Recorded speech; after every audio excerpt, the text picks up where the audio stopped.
जी हाँ, आपने सही सुना। आपने हजारों कोशिशें की, पर ना चाहते हुए भी मन के वशीभूत होकर हिलाना पड़ता है। तो आप सावधान हो जाएं। ये दर्शाता है कि आप मन के गुलाम हो। जो वो तुमसे कहता है, तुम बिना विचार किए उसका कहना मान लेते हो। परमात्मा ने तुम्हें सब कुछ दिया है। ईश्वर की समस्त रचनाओं में मनुष्य ही सर्वोत्तम रचना है।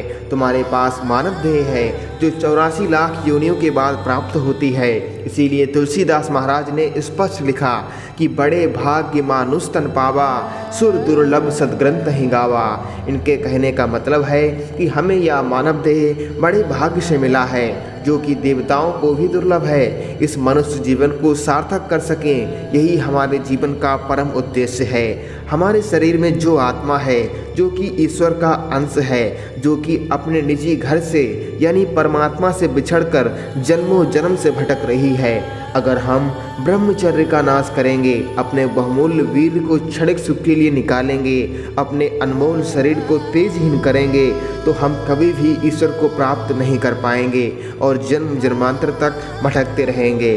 कहा जाता है कि मनुष्य शरीर अनमोल है, क्योंकि ज्ञान की प्राप्ति केवल इसी से संभव है। मानव शरीर प्राप्त होने पर ज्ञात होता है कि यह शरीर नश्वर है और विश्व परिवर्तनशील है। इस प्रकार की धारणा बनाकर इंद्रियजय विषयों को त्याग कर सत्य असत्य का विवेक कर ईश्वर का साक्षात्कार किया जा सकता है।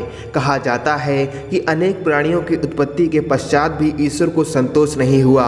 इसी कारण उन्होंने एक विशेष मानव की उत्पत्ति की और उसे ज्ञान का विशेष गुण प्रदान किया। इसीलिए मानव जन्म प्राप्त होना बड़े सौभाग्य की बात है। मानव जन्म अति दुर्लभ है। मानव शरीर पाकर यदि हम काम वासना की तरफ भागेंगे, तो हम अपने उस लक्ष्य को कभी प्राप्त नहीं कर पाएंगे। मानव शरीर आत्मज्ञान प्राप्त करने का साधन है। इसीलिए वीर निकालकर इसका नाश मत करो। नष्ट हुआ धन पुनः मिल जाता है। रूठे हुए मित्र और बिछड़े हुए मित्र दोबारा मिल जाते हैं। जमीन जायदाद, देश और राज्य दोबारा मिल जाते हैं, लेकिन यह मानव तन बार बार नहीं मिलता, क्योंकि रत्वम दुर्लभम लोके। इसका मतलब है इस संसार में नरदेह प्राप्त करना दुर्लभ है। ऐसा हमारे शास्त्रों में लिखा गया है। बता दें कि मनुष्य योनि को सर्वश्रेष्ठ इसीलिए माना गया है कि इस योनि में ही जन्म जन्मांतर से मुक्ति मिल सकती है। अतः ईश्वर की भक्ति और शुभ कार्यों में अपने समय को व्यतीत करना चाहिए। अर्थात यह नर शरीर साधन का धाम और मोक्ष का दरवाजा है। इसे पाकर भी जो परलोक को प्राप्त नहीं कर पाता है, वो अभागा है। इसीलिए हिलाना बंद करो, अपने बहुमूल्य शरीर का नाश ना करो। हमेशा चिंतन करते हुए जीवन जियो कि तुम यहाँ अस्थायी हो। एक दिन अवश्य ही तुम्हें इस देह को त्यागना है। निरंतर ऐसा विचार रखने से तुम जीवन को अच्छी तरह से जीने का प्रयास करते रहोगे। अगर काम वासना को महत्व दोगे, हिलाना बंद नहीं करोगे, तो जीते जी मरोगे। काम वेग बार बार फन उठाएगा। मन कहेगा इस बार वीर निकाल देता हूँ, फिर अगली बार ऐसा नहीं करूँगा। लेकिन तुम मन की बात को सुनना मत। तुम्हें गिरना नहीं है, बल्कि अड़े रहना है, वरना पूरी जिंदगी काम वासना में बर्बाद हो जाएगी। वीरनाश से दूर रहने के दो ही मार्ग हैं। पहला, स्वयं को अश्लीलता से दूर रखना, और दूसरा, हर समय अपने मस्तिष्क को किसी न किसी कार्य में व्यस्त रखना। अगर कुछ भी काम धाम नहीं करोगे, खाओगे और कमरे में पड़े रहोगे, तो कभी भी काम वासना से मुक्त नहीं हो पाओगे।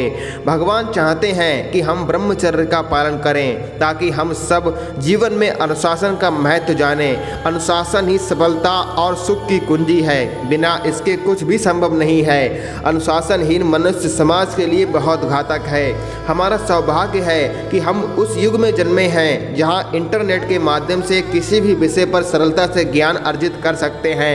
लेकिन हमारा दुर्भाग्य है कि हम उस युग में जन्मे हैं जहां इंटरनेट से गंदी वीडियोज अत्यधिक मात्रा में सरलता से उपलब्ध हैं। वासना को भूलकर भी कभी हल्के में मत लेना, ये सबसे बड़ा रोग है। तुम कहो थोड़ी सी अश्लीलता देख लेते हैं, कुछ नहीं होगा, अपने पे नियंत्रण कर ही लेंगे ना। ऐसी गलती कभी मत करना। लोग इससे दूर रहकर भी नहीं बच पाते, और तुम थोड़ी अश्लीलता देखकर बच जाओगे, कभी नहीं। काम वासना में ताकत नहीं है जो तुम्हें बिना क्रिया के गिरा दे, इसे ताकत मिलती है गंदे विचारों से।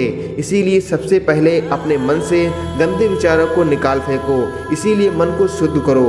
मन को शुद्ध कैसे करें, इस पर मैंने वीडियो बनाया है। आपको इसी वीडियो के डिस्क्रिप्शन बॉक्स में लिंक मिलेगा, जिस पर क्लिक करके आप उस वीडियो को आसानी से देख पाएंगे।